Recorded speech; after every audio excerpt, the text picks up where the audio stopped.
Good morning बच्चों। आइए आज हम पौधों में लैंगिक जनन के बारे में जानेंगे। बच्चों, पौधों में लैंगिक जनन उनके पुष्पों में संपन्न होता है। इसमें मादा जनक एवं नर जनक की भागीदारी होती है।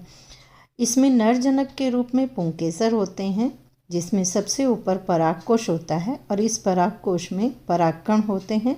ये तंतु से जुड़ा होता है, इसे पुंकेसर कहते हैं। मादा जनक के रूप में स्त्री केसर होता है, जिसमें अंडाशय, वर्तिका और वर्तिकाग्र होते हैं। इनके अंडाशय में बीजांड होते हैं। आइए अब पुष्प की संरचना को ध्यान से देख लें। इसमें एक डंठल होता है, जिसके सहारे यह पेड़ से या पौधों से जुड़ा होता है। बाह्य दल होता है, इसमें पुष्पासन होता है, जिस पर पुष्प के सभी भाग टिके होते हैं।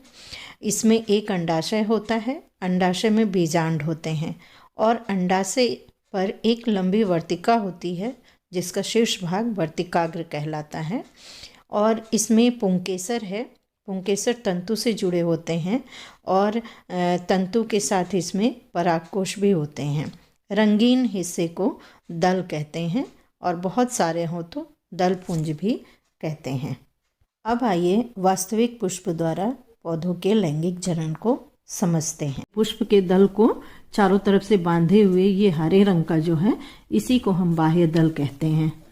अब आपने रंग बिरंगा इसमें भी दल देख रहे हैं, ये भी एक से अधिक संख्या में है। इसको हम दल कहेंगे, एक दल को दल कहेंगे और सभी को मिलाकर दल पुंज कहेंगे। ये बच्चों, दल का क्या काम होता है? ये रंग बिरंगी होती हैं तो ये तितलियों को आकर्षित करती हैं।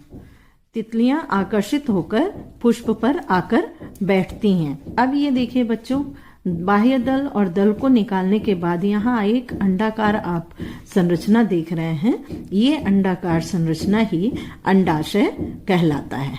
ये अंडाशय जो है एक लंबे वृंत के सहारे जुड़ा होता है। इसको हम कहते हैं वर्तिका। ये जो आप लाल रंग का ये देख रहे हैं, ये शीर्ष है इसका, वर्तिका का सबसे आगे का हिस्सा है, तो इसको वर्तिकाग्र कहते हैं। अब आप देख रहे हैं ये पीले पीले जो पतले तंतु से जुड़े हुए हैं, इसे हम पुंकेसर कहते हैं और ये इसका नर जननांग होता है। ये जो कण हमारे हाथों पर आके फैल रहा है, ये पराग कण कहलाते हैं। ये पराग कण क्या होता है?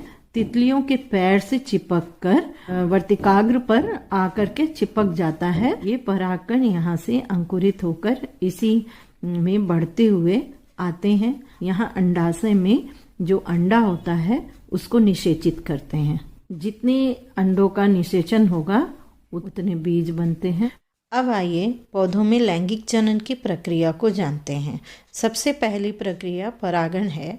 इस क्रिया में परागकोश से परागकण निकलकर वर्तिका तक पहुंचते हैं और यह काम तितलियों के द्वारा ही होता है। तितलियों के पैर पर जब परागकण चिपक जाते हैं और जब तितलियां उड़कर वर्तिकाग्र पर पहुंचती हैं तो ये परागकण वहाँ चिपचिपे होने के कारण वहाँ भी ये चिपक जाते हैं। इसे ही हम परागण कहते हैं।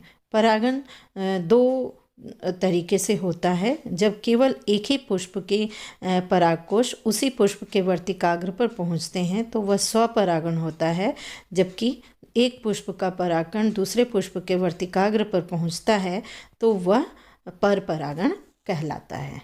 अब लैंगिक जनन की अगली प्रक्रिया परागकणों का अंकुरण और उनका निषेचन होता है।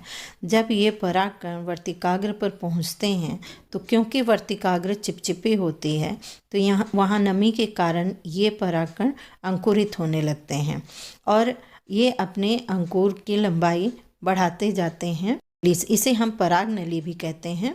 इसी पराग नली से नर युग्मक मादा युग्मक तक पहुंचता है और फिर वहाँ निषेचन होता है। निषेचन के फलस्वरूप जो बीजांड थे वो बीज के रूप में बदल जाते हैं और अंडाशय एक फल के रूप में विकसित हो जाता है। बाद में फलों से निकलकर ये बीज किसी भी माध्यम से मिट्टी में पहुंच जाते हैं और वहाँ अनुकूल वातावरण में अंकुरित होकर नए पौधे को जन्म देते हैं। इस प्रकार पौधों में लैंगिक जनन की प्रक्रिया संपूर्ण होती है। बच्चों, इस नोट्स को आप अपनी अभ्यास पुस्तिका पर नोट कर लीजिएगा और कुछ अभ्यास के प्रश्न दिए हैं, उसके उत्तर अपनी अभ्यास पुस्तिका पर लिख लीजिएगा। Thank you. धन्यवाद।